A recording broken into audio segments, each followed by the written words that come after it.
Hello, fellow flamenco enthusiasts, and welcome to Everything Flamenco. I'm your host, La Hugo, and this is the 15th installment of Flamenco Bits, where we will chat a little bit about myths surrounding flamenco footwork.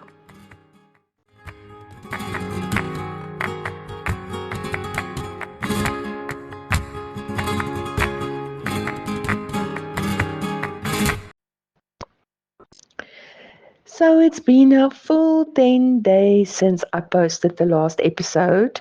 And on the same day, I also posted on Instagram a little snippet about myths surrounding flamenco footwork with the promise that we will chat about it in the next episode. And well, never knew that it was going to take me 10 days to get to the point where I actually have time to record this.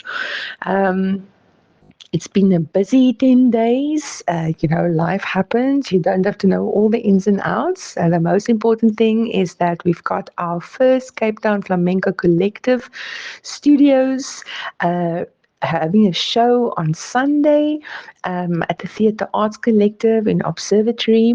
We'll be having a show at 2 o'clock and at 5 o'clock where all the students from 4 different studios in the Western Cape are going to perform together. And it's going to be a first, so it's very, very exciting. But obviously, that also means a lot of rehearsals and a lot of preparation. And in between that and us practicing for our own company show that's also coming up, and yeah, trying to do work and balancing life and everything. It wasn't time for this podcast. But if it means anything to anybody out there, yeah, this podcast is not going anywhere. And I thought, let me just record an episode to give you proof of life and just have a quick chat. I actually have so much to say about this topic today. This might spill over in a second flamenco bit, but we'll see where it goes. So the first myth surrounding flamenco footwork, and I think that is something that really will resonate with a lot of us and probably with the teachers also, is the louder your footwork is, the better it is. Now, that is absolutely not true.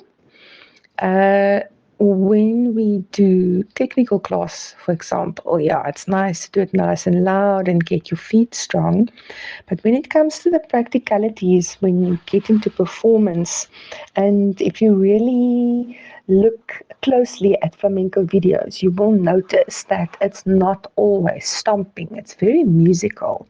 So and it will also include how loud you stomp your feet will also be dependent on the type of floor that you're dancing on. So if you are dancing on a dead floor, so the sound is just, it goes into the floor and it doesn't go around the room, so to speak. You'll obviously have to work much harder. But sometimes, the stage is very, very loud. That's the material that they use to put the stage together is very loud. And if you always stomp loud, it becomes, the footwork becomes more of a nuisance and an irritant to the ears.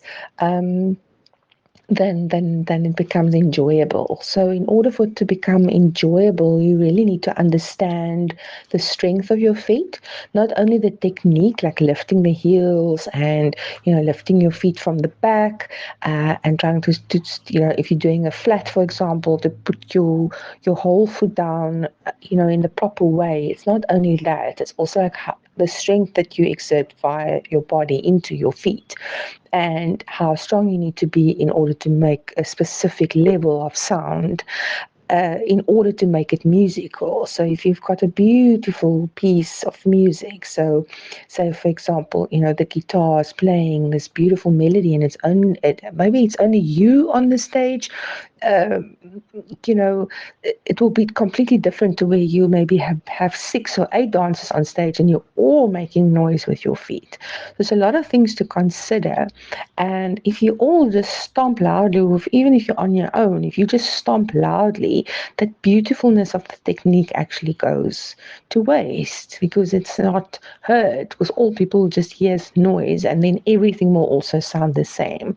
If you put nuances, you go louder maybe when you do a strong end and you go softer when you're doing delicate footwork, it becomes like a push and pull situation where you really play with the sound and you really make music with your feet. And that also helps you to build up a crescendo type of thing towards the end of a choreography also, where you build it up.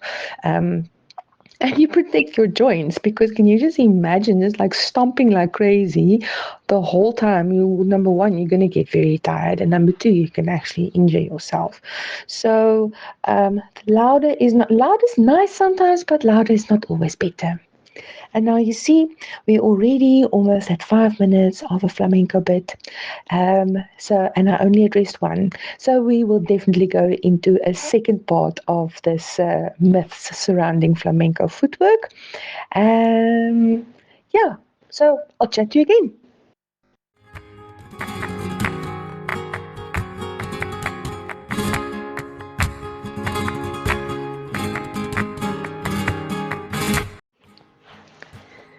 Yeah, so I hope you really enjoyed that little piece of rambling again. I guess I was just very excited to do another episode because I haven't spoken to you in so long.